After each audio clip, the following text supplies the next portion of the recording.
marketers ruining everything. How many brands do you actually trust out there? Don't call your biggest media agency and ask them for the biggest marketing agency. You're just taking your tens of thousands of dollars and put it on fire. Welcome back, everybody, to the show with no name, the Creator Partnerships Podcast. Maybe this one has lingered a bit, though it might just be that's what I want to call it. And this is not a democracy in the production booth. Today we have with us the great and powerful, the all-seeing, the all-knowing Tobias from... do you go by Tobias or Tobias in Sweden typically? It's a great question. I tell everyone to call me whatever the F they want. That's easiest for them. It usually ends up being Tobias. Some go by the more German-sounding Tobias. I say it in Swedish, it's Tobias. And at the end of the day, people just say Toby because they get tired of me giving them different versions. I'm just start calling you Mr. T. That also works very well. But Tobias is the founder and CEO of Memo.me, which has kicked off as a B2C company, basically where you can get somebody cool and famous to say happy birthday or other cool stuff like that, but has more recently driven into the B2B area, which is what I want to talk about today. So I think, the interesting part about the Memo pitch, right, is that it's chronological. So you have to understand how we started off at this consumer platform or marketplace where we really wanted people to get in touch with the people they look up to, want to connect with, or amused by, however, and kind of move away from the one-to-many of social media to the one-to-one experience. And as you said, the platform relating to the happy birthday was mainly used in them for gift giving. So you would send, a Merry Christmas note or a Happy Easter or whatever it is, a happy birthday to someone else, but also a lot of fanboys and fangirls using it just to get in direct contact with the people they looked up to. Oh, really? If you're not a big fan yourself, it's hard to relate to, but a lot of people are just curious, what they want to ask a question they've never heard the answer to. They don't get it through in, Instagram lives or whatever, and just getting a direct answer where they're actually talking directly to you means very, very much to them. And that service is still amazing. If I would share my screen to our reviews page now, in 97% of them are 5 out of 5 stars, and not just that, but people are just so pouring their hearts into the reviews back to the celebrities. But now I'm doing a bad job pitching it. So that's chronologically where we started, and then going into kind of the evolution. What was interesting was kind of day one after launching this consumer platform where you could get videos from celebrities, right? They were entrepreneurial people, or I would rather call them hustlers, who tried to use it to get what we are now offering, the B2B product. So they would go in and say, hey, I'm Avery, CEO of Modash. Can you please say that Modash is the best company ever, basically? And pay the consumer prices, which are, somewhere between maybe $30 to $70 or such.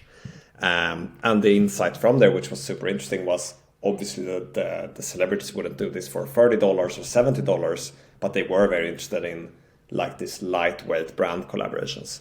And that's then going back to the actual Memo pitch of what we do today is why we built a solution for people to source celebrity UGC. So basically celebrities recording in their own home environment or wherever applicable for the brand. It can be outdoors, whatever, but recording very authentic brand promotions, basically. We walked through a case study here, a hypothetical case study. Basically, we can take Modash. Maybe Modash wants to work with a big celeb. We come to Memo's website and we find who's do you have a flagship creator that you're super proud of? I would never call any single individual one out, but maybe you guys, give me your B2B company. You might want to work with Kate Flannery, who's one of the stars from The Office, the US version. Right. So we come there and we say, hey, we really want on our homepage, we want to have Kit saying Modash is the coolest thing, so that when people show up, they look and they're like, is that the guy from The Office? And they watch the video and it's a little interesting experience. I saw somebody did this really well recently. Microacquire did something similar recently with one of the characters from Silicon Valley, and it was a huge viral hit, I think, because the guy was very enthusiastic about the whole thing. So he just made fun of the founder's name for 30 seconds, I think, and it ended up being this giant thing.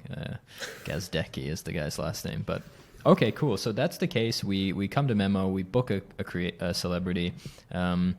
But why would we do that? Like, who do you think should be thinking about celebrity partnerships, and what's kind of the output where you might consider celebrity partnerships as an input? What are you looking to accomplish with this? Exactly, that's a great question. And going back then to the storyline of our evolution from a consumer marketplace to then offering it widely to a B2B audience, but where we still had, millions of visitors coming in from all walks of life. So every time you bring in a consumer to a platform, they are in some way, shape, or form, hypothetically, a B2B customer as well, right? So we got everything. We got huge medical companies, and we got the tiniest, hat shops that was a one-man army just running it for 100 years. And they all came in, and that kind of, when you want to, as a B2B company, develop your ICP, ideal customer persona, you don't want that to start with. So how we flipped it around was, we said, well, let's change our objectives. Our objective isn't our, sales volume or our number of clients or something. Our objective is delivering the best possible results. Mm-hmm. And then, so what that led to is our ideal customers, or the people who should look for celebrity UGC as an input, is anyone who's spending a lot of money on paid marketing, basically, especially like performance-driven paid social or such. Because think of how we consume that media today. You're scrolling with your thumb on something, and let's say it's a gaming company. They might have, a screen recording of some gameplay, or they have an animation, or maybe even worse, they have a still image of something. Mm-hmm. And replacing that with an actually nationwide known face in that market, whichever region it is, which promotes why they are currently playing this game, how they love doing it whilst they're, waiting for their kids to come to finish football practice or whatever it is. That becomes so much more engaging, and you get them to watch those first few seconds, and you see the return on the ads just skyrocket. Mm-hmm. So that's really the type of companies that we target, and the ones that should look for how to leverage this. Are they mostly, like, have you seen a trend where mostly the folks who are effective at this are B2C or B2B, or really the only criteria is you're investing super heavily, like millions and millions of dollars into paid on channels like Facebook, Google, maybe not Google so much, but anywhere where it's rich media paid, so Instagram, Facebook, so on. Exactly. I would add YouTube, so kind of Google, but YouTube as well, and also of course TikTok to that. And also the interesting part about the millions is that I would agree in the past about it needs to be millions. Like if you would have needed to go to an advertising agency or a media agency who would then go to an advertising agency who would then go to the actual talent, like celebrity management agency, you would need to have $1 million plus paid budget for that. But as you cut out all of those layers and you go to Memo and you work with the talent directly, you actually only you still should spend, $100,000, but you don't need to spend millions of dollars to get return on your content spend. Right. So you might not be spending millions on the celebrities, but I was thinking probably the channel starts to make sense. Yeah. At around on the ad spend. on the ad spend as well, just because the content you don't need to spend that much. Like in the past, you would never get to work with a celebrity for less than $100,000 plus and then by then you're still only paying the actual agency fees. The celebrity still paid zero probably. But to go to your question about consumer-facing businesses, that's definitely the ones who are usually spending most in this way, and the ones who we've seen have the best results. But it's also super interesting, depending on who you're, going back to what I said earlier, right? Every consumer is a hypothetical B2B persona as well. It goes the same way on the other side. All the B2B people, like the leads you want to reach, are in some way a consumer, right? So going back to the example I used before about Kate Flannery, Meredith from The Office, she has done amazing results for some clients who use like her in their B2B targeted ads, where they can make a funny skit about how she was in the office and how she's now doing something for their B2B clients in more like lead generating ads. So wherever you just want people's attention and you want them to stop for a few seconds, I think it's effective. Then will it work in like a super complex regulated area? Like, I don't know, you sell some inventory to a factory which makes some parts of, a medicine. I don't know. But if you're trying to just reach people, you're spending money on, let's say, LinkedIn, then definitely I'd say it works. Gotcha. Yeah. I mean, I suppose if maybe even in very account based stuff, if you're trying to sell to like some giant account as you described, because you're like creating the little widget that goes inside of a bigger machine, then if you know that the VP of innovation or whatever at that giant Fortune 100 company is a big fan of Ronaldo or whoever, then, or the office even, then maybe it makes sense to make that part of your account based strategy. But okay, so the core.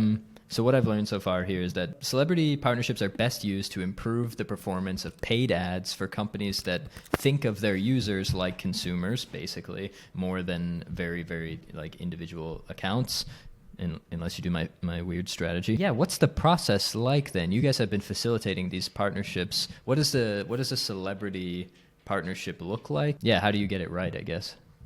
Exactly, and that's the interesting part, having been this consumer marketplace where you as a consumer, whether you are then the fanboy in this case, who you definitely know who you want a video from, right? Or even if you're buying for your for your best friend, you know who they would like. And there it's very natural to have a 100% self-serve platform, right? You know, if they're a fan of the football club Arsenal, you go to the website, you search for Arsenal, you find a football player they look up to or you look up to.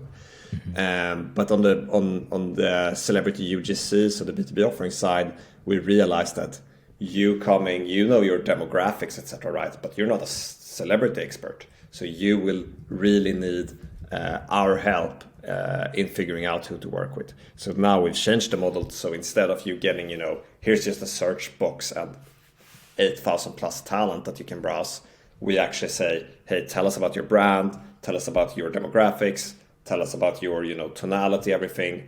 And then instead we come back with, given that market and all of your answers, this is the celebrities you should work with. Sorry, that's a really interesting point. So on choosing then, your inputs are, of course there's this, your audience demographics and that kind of thing, but probably region plays into it. Is there other decision-making criteria? How do you make an excellent choice? It's a little bit of science and a little bit of art, right? Mm-hmm. And the science is the demographics, the region, as much as you can get as possible on the brand's audience, right? And to be frank, you really want the data here. There's many brands who give you answers that are conflicting with their actual data, because they might think they're, we are for, posh people who earn above average, etc. And then you actually give us your data and you're like, well, you actually aren't. You're used by the quite opposite. But so that's the data input. And then we can match that with audiences of our talent using platforms to track that, of course. No one mentioned, you can put in a Modash plug here later, maybe.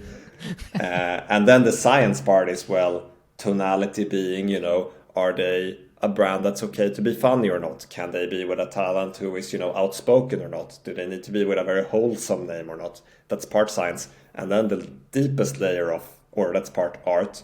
The deepest layer of art is then, how do we connect this to their everyday? How do we make this authentic? How do we ensure, is this a talent who would, use this type of vitamin if it's a fitness company? Is this a talent who would ever consider taking protein powder or playing a mobile game, etc.?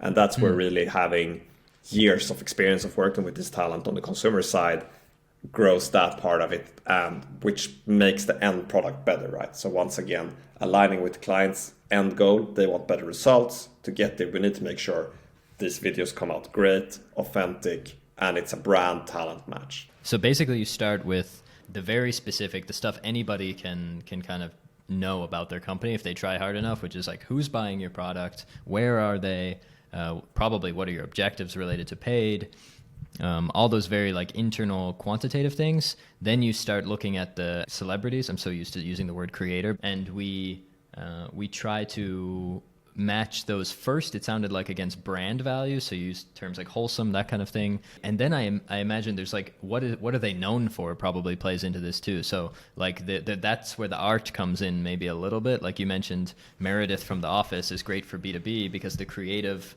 kind of ties the story together. It's after I left the office, I started working at Bob's Burgers or whatever, and you should come in and get a couple burgers. Yeah, that's a really difficult kind of muscle to train for people, actually, internally. The brands, I think, don't always think in this way, but okay. But that's kind of how you connect the dots then. Internal stuff, what's the celebrity known for? Are they a fit for the brand, and do they reach the audience? Exactly. And then in the end, how do you connect it to them in an authentic way? So whether it's because what they're known for, or because we know, It can also be their family situation, like maybe someone recently had a kid and the brand coming in is like baby products or some sorts. Like that's also part of the just knowing what's up in their day to day. What's working super well in creative in this space now? Because I think more and more companies are pushing UGC. Marketers ruin everything, so eventually everything will be UGC. So right now, what's the secret to standing out with these, like to be maybe scroll stopping or be eye catching and fulfill the objective? Is there some rules that you know for sure, like don't go longer than this, make sure there's like hands waving in the beginning frame, or any secrets? A great question. I think there's many ways to answer, and the way you answer it 2 weeks ago is probably already ruined by marketers, as you said today, and there's going to be a new answer in 2 weeks. For us, there's definitely, there's a certain build-up we use in every video, like it's the hook, and then it's the segue, and then it's the product demo, and then it's the USPs, and then it's the CTA or offer or whatever it is. And we always use that same playbook. That can come out for certain products as a 15-second like reel, right? And meaning reel as a video, not as in the Instagram product. Or it can come out as a 90 or 120 second. And that depends on the complexity and how much you like. Do I demo this product by actually like cooking a meal in my microwave oven, or do I just show AirPods and then it's done? Yeah. But what I think is the number one thing that gives the results is really the authenticity, and you can see that in their performance, in whether you actually believe, like, does this person look like they're using, going back to it, like a protein powder. And then especially the more you know about celebrity, right, the more you can sense it. Like, I've never seen this person do a fitness exercise in their life. I've followed them for 10 years and they're not promoting fitness equipment. I don't trust them. Or the opposite. Oh, they're very well known for this. They promote health, they promote fitness, and now they're actually doing a brand collaboration. So authenticity and that brand talent match is really, really important, and also why we want to be so involved in that process. The type of match you want is Seth Rogen and your THC product. That's what you want stoned Seth Rogen in your ads. That's the level of match that you're going for, I think, when it comes to authenticity. That is a dream come true. Like UGC has really taken the web by storm now. I get like a cold outreach every 20 minutes for, hey, we're a UGC agency and we have 3 pictures of your product, and I'm like, we sell a website, so I don't understand. But the interesting part about UGC is that how quickly it happened, right? Like 5 years ago, we had studio production only, or maybe 10 years ago, and then what kind of happened from my point of view is that like influencer marketing started up, and it kind of ate parts of studio production. Like, they didn't want to pay for studios because they just got a lump sum, or they got paid nothing in some cases, and then they needed to create content. And when there wasn't all those agency people involved, when there were just individual entrepreneurial creators, they were like, I'm not gonna take my 10 grand and pay 4 of it for a day in a studio and photographers. I'm gonna do this all at home. And then the kind of transition was studio level to then call it like still really polished, but made at home. And then somewhere we also started launching stories and TikTok and Snapchat, and everything just got blurred. We didn't like, you just saw your friends all sweaty and like quickly taking pictures. And then the celebrities and influencers got comfortable sharing the same type. And all of a sudden people realized, wait, if we start doing advertising that looks like that, people are more likely to look at it, more likely to resonate with it.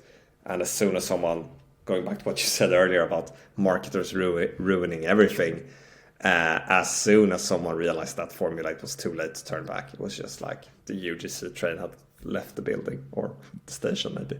Yeah, absolutely. I mean, I think creative is it's funny, I think most marketers end up in marketing because they want to make something really cool. They kind of think of themselves as this person who creates something, and then they leave university and mostly become like performance robots. And then eventually you reach the moment where it's like, the fundamentals, and you have to switch back to making stuff that people want to see. And that muscle is really hard to, often it's so ingrained in an organization, these kind of creative ideas and guidelines and that kind of thing, that it's tough to break through. We talked to Seem I think this has come up on a few episodes, but Seem from Google, who I asked him the question, what advice would you give to a room full of influencer marketing pros from Fortune 100 companies? He works at Google. And he said, you have to get as far away from your brand guidelines book as you can if you want to make something people will actually consume. And especially working with creators, right? Because as soon as you see them talking a brand book and not their own book or like their own authenticity, you've just wasted money. You've just taken your tens of thousands of dollars and put it on fire. How is the lift been generally? What does success mean when you use celebrity UGC in paid ads, or maybe there's general UGC benchmarks anyway? Are you looking for kind of like click-through rate lift in ads? How do you measure success, I guess is my question. Our big shift as a company or on serving our B2B clients was when we took away all our internal metrics and targets as main objective, and we said our main objective is better results for our clients. Mm-hmm. Because if you can deliver better results to marketers, they increase their profit, then all of a sudden you are really, really necessary for them, right? You're not just providing something that's nice to have. How it's tracked, I would say, obviously that depends on like the number one metric the company uses. Like for some people it's downloads, for some it's signups, for some it's lead generation, for some it's return on ad spend, dollar spent versus dollar in.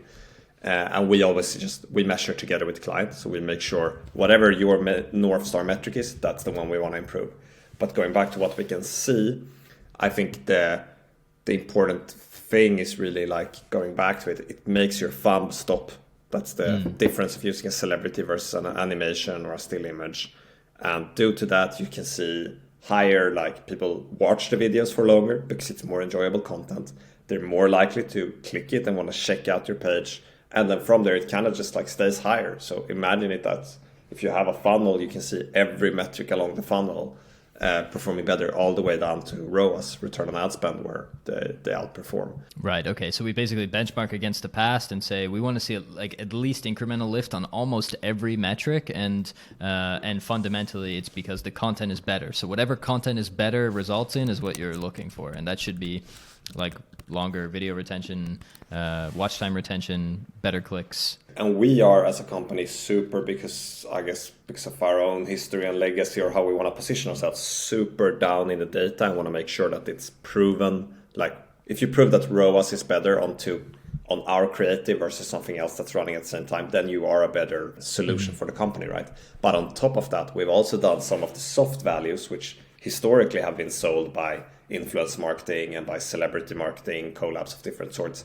And also there, it's really interesting, we can see an uplift. So in actual brand uplift, because you have a better recollection, because you know these people since before, because a brand that was before, like you had no idea who they were, so you would never trust them, you would never give them your credit card. All of a sudden you see, credit card info, not the actual card. You see, 5 nationwide celebrities promoting them in the same ad or in different ads over 2 weeks. All of a sudden you're like, I now know who these guys are.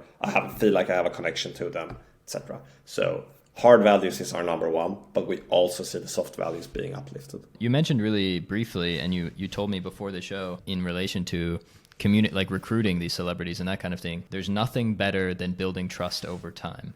And I wanted to ask you, with that in mind, what does the outreach and kind of negotiation process look like? I imagine you're often hitting agents, you're working with agents more than the celebrities directly, maybe. How does outreach and recruitment kind of look like when you want to get Seth Rogen to promote your THC brand? I think going back to that quote, it's really, really important, right, that you have built that trust and that you are continuously acting in a way which will build trust over time. So something that people don't understand as outsiders is, for influencers, they're mistreated in all kinds of ways, right? They're asked to do promotions for free, all of this, right? And for celebrities, which we think as, regular fans or consumers or whatever, the non-celebrity part of society, we assume they're always treated fairly and they always get paid and everything. But if you look into certain industries, like the music industry, you can go touring and it turns out that like your booking agent in country X never paid you, just did a show for free for 50,000 people. All of this is actually what's happening behind the scenes. So dealing with these type of high profile celebrity names, what helped for us when we started doing these brand collaborations was really we had built the trust from the consumer platform. They know they're getting paid. They know the terms. They know we have their back. They know we have a long-term interest with them. And that's really, really different. If you look at any like quickly spun up influence marketing agency, they're more likely to be quite aggressive, get in there, want to earn as much as possible, want to cut down the creator side fees as much as possible, and promote any type of brand, etc. Because they don't have that longevity in mind. They don't have building trust over time in mind. And that then for us goes through everything we do from the very first time we're in touch with someone and all the way until they're on the platform and continuously working with us. Yeah, so what does trust building look like, you think, for the standard brand? I think in Memo's case, it's a little bit unique because you guys have built up this reputation of working with tons of folks. So you, again, in some way, in the same, like the co-opting authority piece, you have a demonstrated history of being maybe trustworthy and working with lots of people. For your average e-com store who's ready to crack on with this, what do they do to build trust, you think? Any advice? They take these rating widgets. They ask 1,000 friends to rate them 5 stars if they have 1,000 friends, and then they put it up on their website. And it's proven to work, which is the most ridiculous part. That is the answer of what they probably are doing. What they should be doing, if you ask me, is take whatever highly likely brand messaging you have today, highly likely boring brand messaging you have today, come to Memo, ask us, hey, here's our demographics, here's our tonality, who should we work with? And start working with someone who has already built authenticity in your space, who's an admired celebrity, and who we know would like to work with your product. And that's the quickest way to get there. Like building brand trust as a consumer-facing brand without leveraging those type of things, like someone else's celebrity, takes, I don't know, what, decades. Like how many brands do you actually trust out there without decades of them being out there and pushing it? Yeah, we see dozens of new companies every day, and there's like probably 30 brands you could name right now off the top of your head or whatever. So I appreciate the plug, but I'm wondering if there's some way to cheat the system and not go to Memo necessarily. Like I was thinking, for example, maybe you can ladder your way up a little bit. So maybe you don't start with Seth Rogen and you start with like local creators, and then you do regional, and then you end up like, hey, I guess it depends also your time frame and what you're trying to accomplish in a way. So if you want to turn this thing on overnight, then you go with somebody who can make that happen, and otherwise you're just playing the long game. I guess it's basically what you said, but just with the detail of incremental build up, building the brand trust first. I can say from the influencer perspective, because some of these problems exist there as well, doing things that trustworthy people do goes a long way. So keeping promises, being polite, going a little bit above and beyond, like, hey, maybe if you have a 30-day payment cycle, if you can get that done in 10 days, that goes a long way. Like that, making things really convenient for people and being super transparent. I think if you want to appear trustworthy, doing things trustworthy people do is a good start. I strongly believe that everything that has value is built over a long time. Once in a while, someone hits a lottery, but in general, like everything that's worth something in this world takes many years and even decades. Any kind of negotiation things people should consider? Any life hacks, pro tips and tricks? I think definitely on what you mentioned, I think we need to cover the topic of like, when you collaborate with a celebrity or an influencer, do you actually buy their brand, their name, and their content? Or do you also buy their reach, right? So for the reason that organic reach was so powerful in the beginning, everything around influencers started with these posts, right? But as we all know now, an organic post today can reach no one, or it can reach millions, and it's super hard to know upfront. And to be frank, it being paid or a brand collaboration makes it much less likely that it's going to hit millions, and much more likely that it's going to go nowhere. So if you think about it, if you have you want to work with someone who's a big name or a group of larger names, and you get quoted, say, $100,000. You are probably spending, and it's including posting, you're probably spending 30,000 of those for their brand name, them creating the content, and you getting the rights to use this to like promote your brand with them. And you're paying 70K for them to just put it in their feeds. And if you're a savvy marketer and you hear that setup, you should go, hey, I'm putting 70K in one bucket and I have no idea if it's going to work or not. I could use this, I could use it across 4 different channels, I could A/B test it, I could cut up the content in different pieces. This doesn't make sense. But for some reason, we're still stuck in like, that's how working with creators look like. It should be posted in their channels, etc. But it just doesn't need to be like that. Got you. Okay, so your pitch here is that placing one giant bet is not a very good idea, and you should find ways to de-risk that. So, I remember one that we talked about previously was that what you could do is aim for somebody who only costs you 30 grand. And maybe has like a lesser name or even lesser reach, and then you could pour the other 70 into guaranteeing the reach. And we see that sometimes in how influencer marketing budgets are built nowadays as well, is people plan in the budget minimum milestone part of the budget. So if the content flops, let's say, and gets half the reach you thought it did, you have a little budget to just throw money at it and get it back up to your impressions, which makes your whole system work a little bit better, depending on your metric, of course. But basically, that's kind of what you're saying, right? Is to de-risk the partnerships, consider investing in the reach of the content itself, or splitting things up into smaller pieces. Or one that I like is longer-term relationships. Usually mean you can optimize over time. So if you, for example, if you get 12 posts throughout a year, you can incrementally optimize each one until you are guaranteed a hit. But do I summarize kind of correctly? Yeah, I think, but we shouldn't convolute 2 different topics. So There's one topic which is how big is the creator you're working with, meaning how much should they charge, and the other part is what are you buying from them. And what I'm saying is we need to take, no matter the size of the creator, you need to see it as 2 distinct different parts of buying their audience, meaning a post from them, and buying content from them. And going back to what you said, I think an interesting solution might be this, like you would pay less if they post, but it doesn't reach as many as you expected or as you, for some reason, negotiated should be fair. But in my point of view, that's really not fair to creators, because you have most likely told them what to say, you've killed their vibe in that video, you've said, no, according to our brand book, you need to say X, Y, and Z. And then at the end of the day, you tell them to post this, which all of their audience hates because it's so brand steered. And then you're going to punish them on the payment side as well because it didn't reach. So I think the more fair way is you either want to buy posts and then you take a gamble. You need them. It's a lot of responsibility on yourself, making sure that the creative is good. Or you buy just the content. You don't buy posting in their channel, and then you can cut it up, use it in different channels, etc. I was wondering, other than paid, other ways that people can leverage UGC that you've seen or that you guys have been a part of that you think are unique or interesting? I think the biggest reason it isn't used better across channels is that marketing departments are siloed and big egos, right? Like you are the CRM person, and the CRM person gets your creative from here, and you are the paid social and you get your creatives from here, and all of this. If you think of it as just like we are one unit, if it was just one person that covered it all, you would have the same look in your paid social and in your CRM and on site and on campaign sites, right? Landing pages. So really what you should do, and what our most successful clients do, if they have then bought the celebrity UGC, they see it working, maybe they start off in paid social, put it in your CRM, send it out with a like, hey, here's a special message from Kate Flannery or whoever the talent is. Put it on site, right?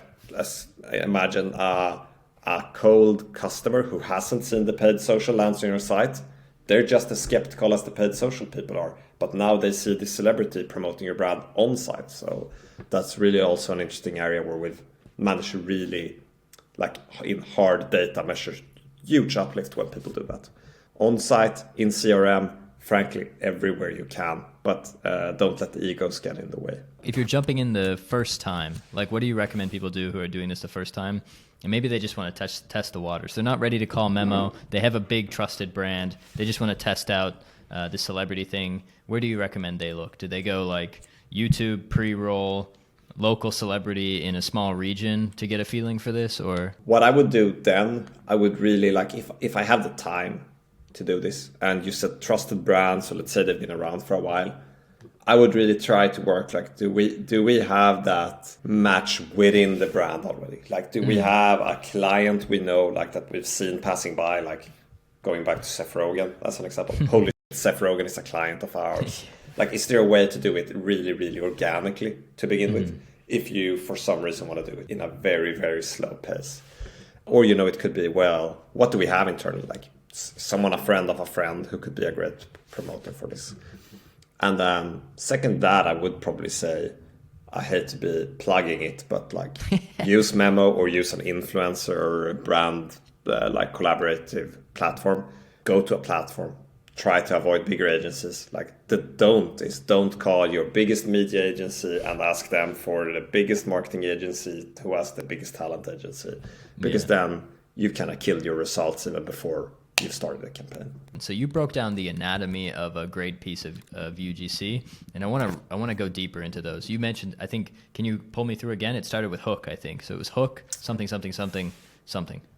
Yeah, now I'm going to get crushed internally because I'm definitely missing one out. But let's say it's hook, product demo, the USPs of this product, and then kind of the CTA or offer, like whatever you want client or consumer to do afterwards.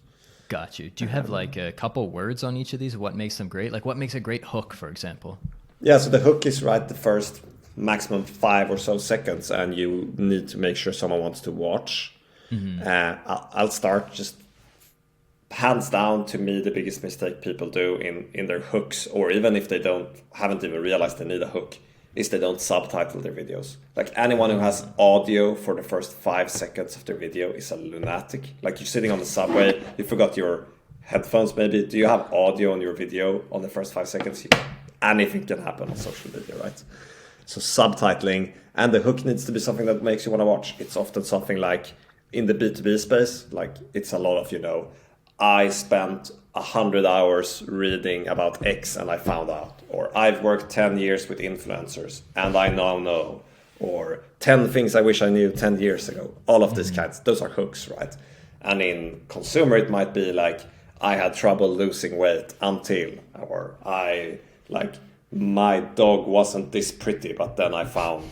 I'm looking at my dog, hence that one. That's the hook. And if you don't start with a hook, if you just come in and you say, Modash is an influencer marketing collaboration tool, everyone is gone, right? You need a hook to make people want to watch. What about in video? This is one thing I think people sometimes skip over, is like what the content actually is. I think of the first 3 seconds as like, you almost want chaos in the beginning. This is how I think of it. It's like just anything to get people to like click play or get beyond the first 1 second so that you have time to even get your hook through. Because I think that attention span has shortened to a second or something.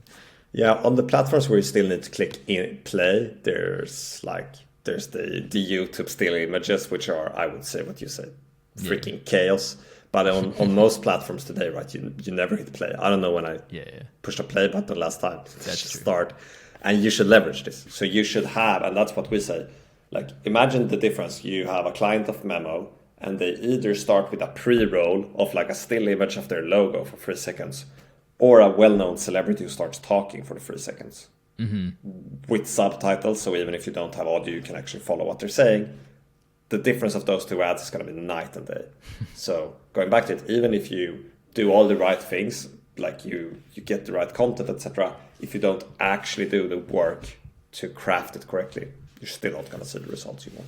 Yeah, absolutely. I think some of the great paid campaigns on social of the last decade that we think of are like Dollar Shave Club's ridiculous stuff, or like there's been a few then rip-offs of this afterwards. And they had great hook, which was like a person in a totally ridiculous environment, like standing in a child's toy wagon wearing a swimsuit with like a flamingo on his head or whatever. It's like this is what I think of when I think of this chaos in paid ads. Or the Old Spice guy, like just totally ridiculous kind of setup. So we have a hook, then what's next? The next one that's a key component is the product demo, right? So imagine the hook was, I had trouble losing weight until, and then you want to watch until then one was, the next product demo is whatever it was that made you lose weight. And this is where a video can get very different in length, because some things are super easy to showcase and other things take some more time.